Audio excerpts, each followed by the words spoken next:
Hey, welcome back to the channel. If you haven't done so, why don't you hit that subscribe button for us? It really does help. Today on the bench, we got something very unusual. We got a Sharp 19SV111 game television in. It's a marriage between Sharp and Nintendo Entertainment Systems. And as you can imagine, Sharp shoved an NES into the TV. It wasn't sold in very many places. Matter of fact, we think it was only sold in Kmart's. It wasn't advertised, and even the front of it doesn't say Nintendo anywhere. But it was sent over to us by the local game store. It was a trade-in, and it's already being sold, but they wanted to have a tune-up done on it just to make sure that it was good for its new owner. So, if you've ever been interested in seeing what's inside of one of these, stick around. We'll show you how to get it done.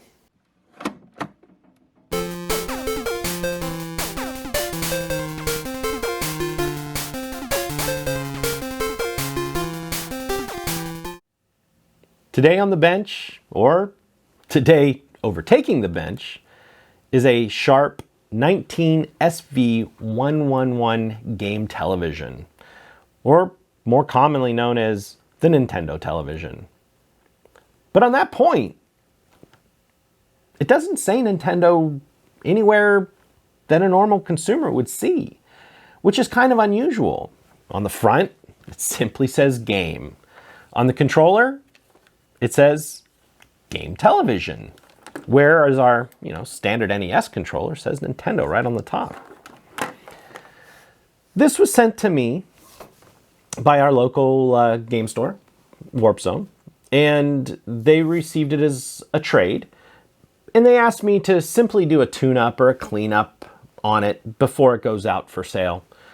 So what we're going to focus on, because I do believe this turns on and functions at the moment, it has a hard time reading games, so we're going to do a pin set, and I believe it is a standard NES pin set, so we'll use that. We'll take apart the controllers and we'll clean the membranes and the board. The TV section works just fine. So we're going to crack it open. I'll clean it a bit. And we do have the service manual for this, which is unusual because there's almost no information. Sharp and Nintendo don't have any info on it. They don't lay claim to it anymore for some reason. But in the manual, it shows that you can separate the bottom from the top. And once we get the bottom off, it will be much easier to work on because this is way too big for the studio the way it's laid out. So I'm going to go ahead. I'm going to get the two halves separated. And then you can join me again when we're looking at just the Nintendo side of things. I'll be right back. Okay, I got the back of the TV off. And I decided to go ahead and just kind of do a few add-ons here.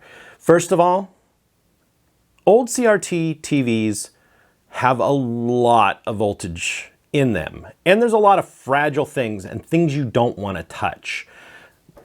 First of all is our high voltage section. This is the flyback system, which generates the high voltage for the for the TV, and it's plugged in up behind the monitor here, or the tube. And the best way to deal with that is actually a long screwdriver and a wire, and you short it to ground and you drain it out. But 100% make sure that if you're going to work on something like this, and this also goes with like a Vectrex, make sure this is unplugged. And give it some time to discharge, and then if you're going to be working on any of the yoke or the flyback system, make sure it's discharged. The other side of it too is the end of the tube, as you can see, is glass. And there's pins in it, and it's kind of like an old vacuum tube. Well, it is a vacuum tube. But if you hit this board, or you tweak it, or you pull on these wires, you can break it. And obviously, something like this, it's done. Also, you see here, there's some levers around the yoke. And that's for alignment of the colors. If you don't have a problem with your tube, don't touch them. Don't move them. Leave them alone. But I wanted to get into this section here because as you can see, I got the back off. There was only, in this particular one, there was only 5 screws, but I think there was supposed to be 6. There was 4 around the corners and then 2, should have been 2 in the power board here.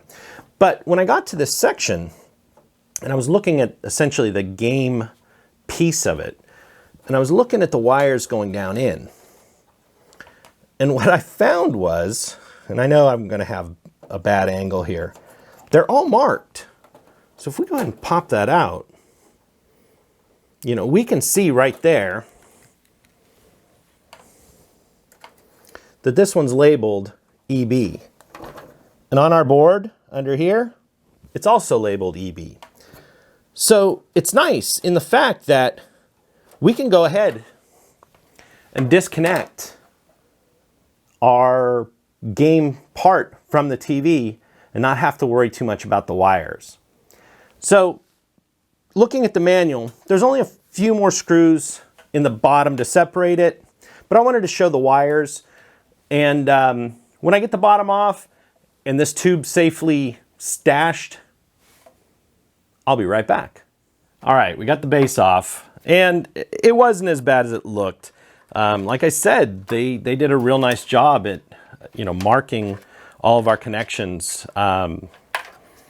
The only one that was a little bit sketchy was this one marked N. Yeah, N. Inside the TV, it was the whole way up at the front of the board, right where the tube comes down close. So I made sure to discharge the television, and I put a rubber glove on to reach down inside. You do not want to mess with the high voltage and the residual voltages that can be in a CRT. I spent plenty of time in my grandfather's television repair shop when I was a kid, and I can tell you firsthand, it is not fun to get a smack from a tube that might have 20,000 volts sitting behind it still. So anyway, as you can see, the whole unit's off, and this is essentially an NES. There's a pop open door with a game in it. What do we got?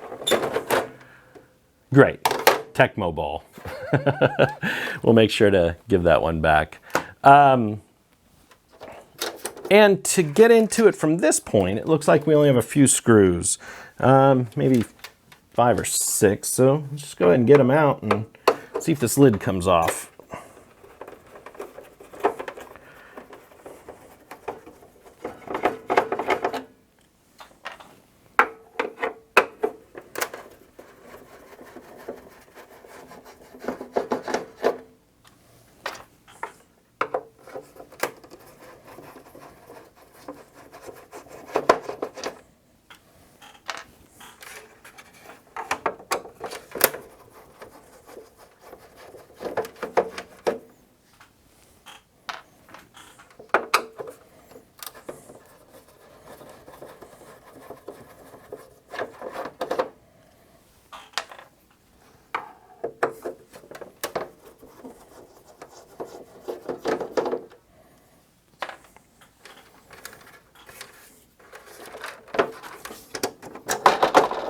One more hiding up here.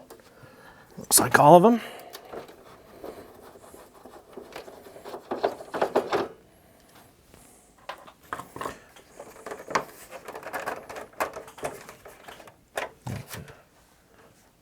Got one more right here. Never force anything. On this older equipment, it's not like new stuff where everything is snapped. You know, once all the screws are out, it really should just come apart.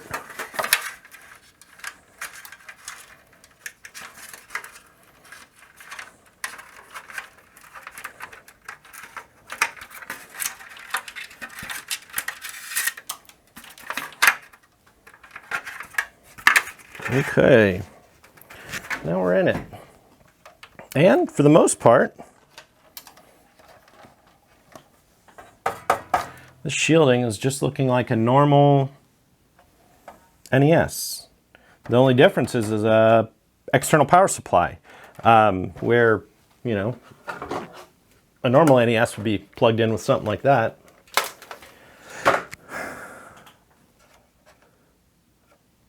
This is very well built compared to you know, a wall wart. So let's go ahead and get the shielding off and see what we got.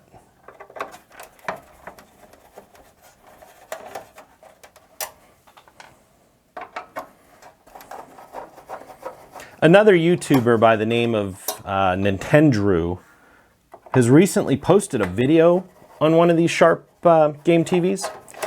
And it has a lot of really good investigating and history.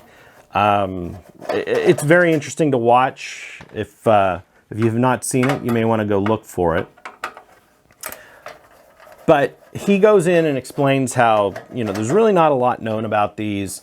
And there was an elusive second version. But he has kind of deduced that the second version was nothing more than a typo on somebody's blog. So it has been deemed not real. So there's not the elusive unicorn out there, although these systems were already very unusual. I think he said there might have only been 2,000 made. And like I was saying earlier, they were only sold through Kmart. At least that's what we think. He managed to find one picture. Looks like a pretty standard board. It does have the rear pin set. So we'll go ahead and clean the back of the board and put in some new pins. And looks like our same latching tray. So far, all these screws on the board have been the same. I'm going to assume that these ones are going to be a little bit longer, just like in the standard NES, but they might not be. They are. Okay. So in that respect, it's the same.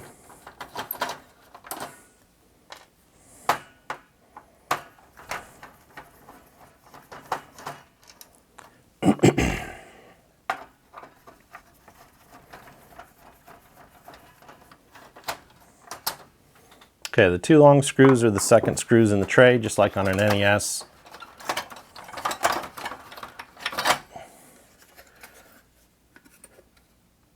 This is not a standard clicky deck. The standard one has a piece that catches under the board. So this one is different or unique to this model.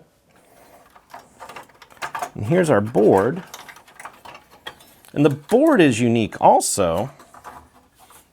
Well, that's interesting. They left the expansion port in it, even though it was never used. Spider. I'll let you live another day. It has a door and the cutout in the tins for it. The board is slightly different. Obviously the RF deck and power input are missing. And it's just on our standard plugs, but this is our standard controller connection. So a few changes, but that's to be expected. This pin set is exactly the same. So all we're gonna do, just like in any other time I change a pin set, we're just gonna come in, make sure this board's clean, just using IPA, brushing it on, buffing it with a Q-tip. And this is essentially raw lead, so you're always going to pick up some gray, and that's to be expected.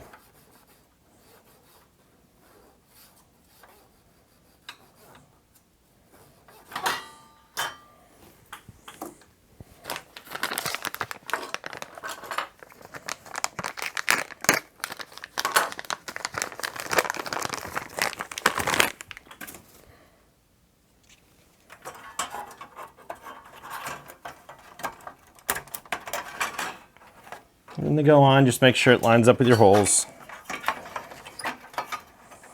That's pretty much all we're going to do inside of this.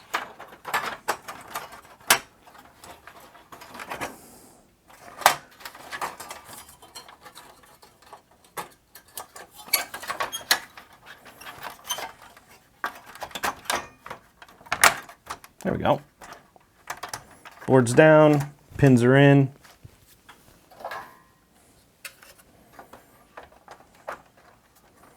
This just slides on. And since there's no clip on the front, we don't have to worry about keeping it aligned. On the standard NES, on the bottom of this, there's a tab that, so the tray stays above the board, but the tab goes below the board. So it kind of captures the front. And what I see a lot of times, you'll get customers, they'll change out their own pin sets and then this isn't working. And it's because that clip isn't under the board, it's on top. And it will go together, but when you put your screws in, it bows the front of this and then the catch stops working. All right.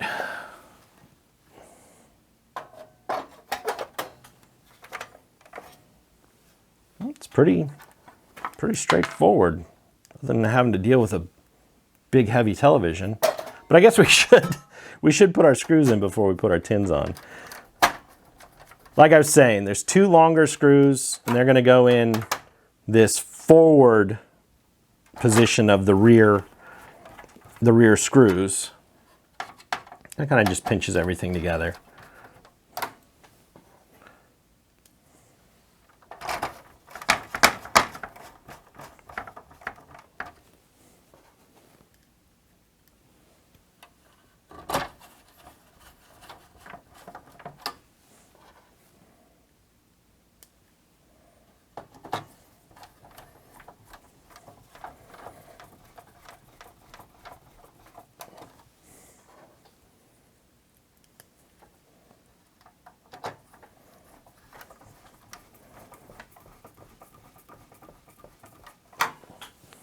Now we can put our tin on. Just a bunch of screws around the outside.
All right, so now leave that open. We can get our lid back on, fish the wires through.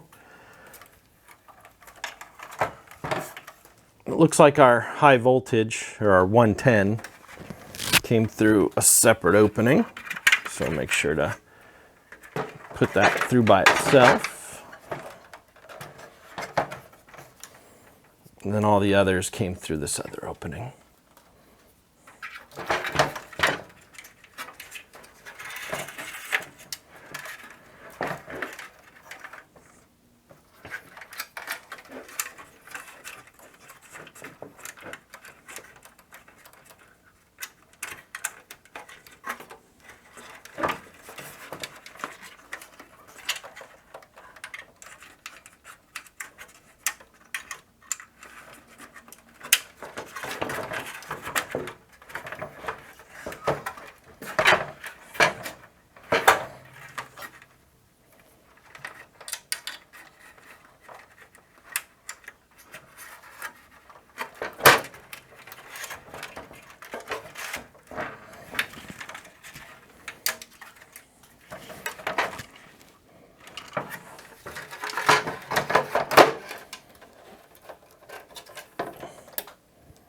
All right. So our wires, and we can get the screws back in the top of this.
From the looks of it, there's some screws missing.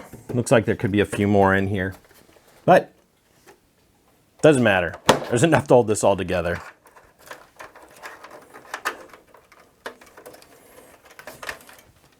All right, where's our Tecmo bowl? I might as well clean that for the owner.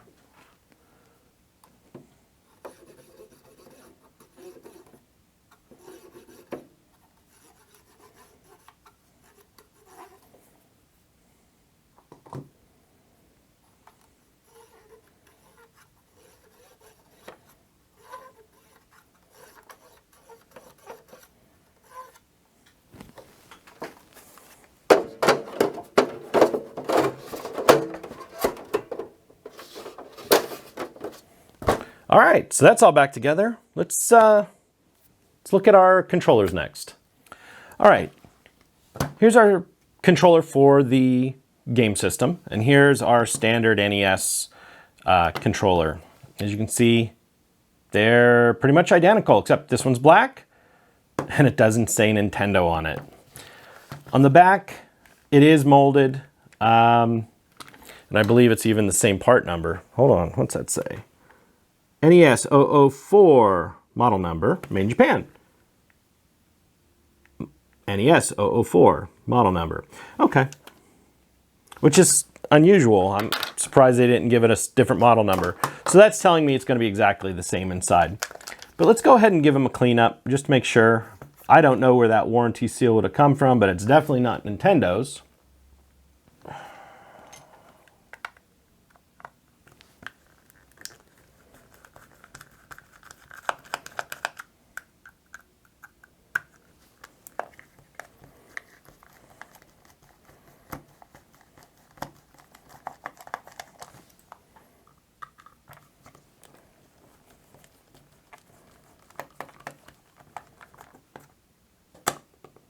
So much for our warranty.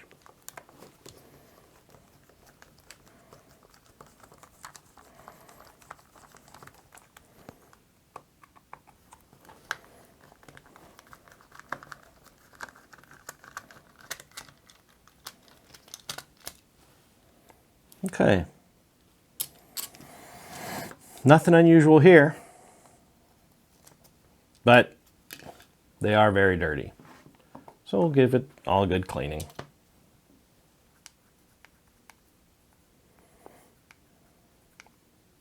Just a little IPA on the pads, clean up the carbon and whatnot.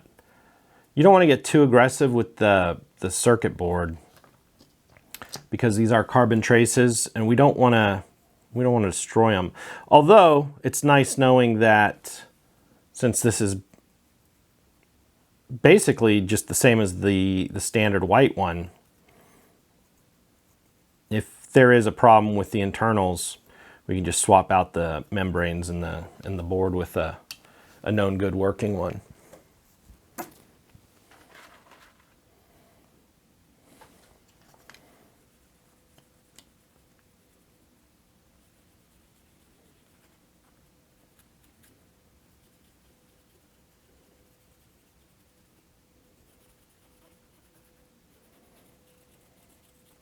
Actually, we didn't pick up too much loose carbon.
All right, so that's what's inside of our Game TV controller. As you can see, it's same as the OE controller.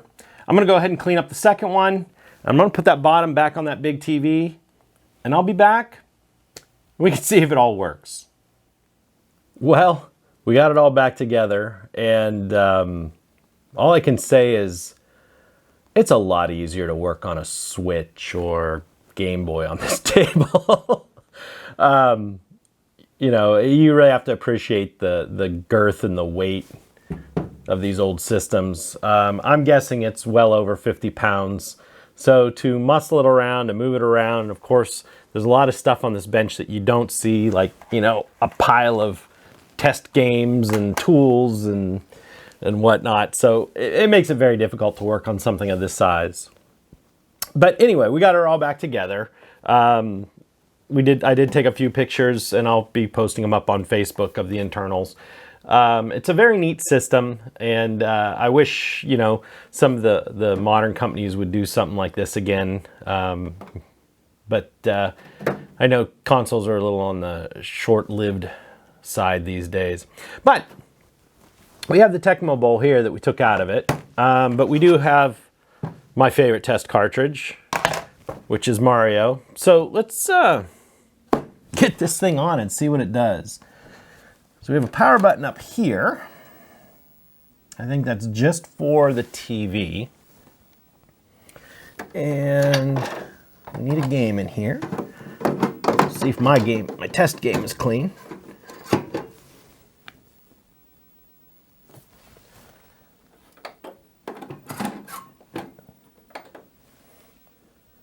There we go.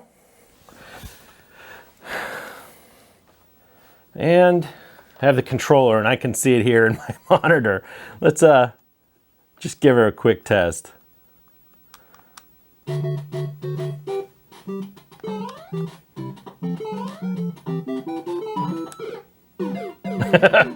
of course, I've got a bit of a delay on this monitor. So anyway, we can see that I have no idea where the volume is. So we'll just do this.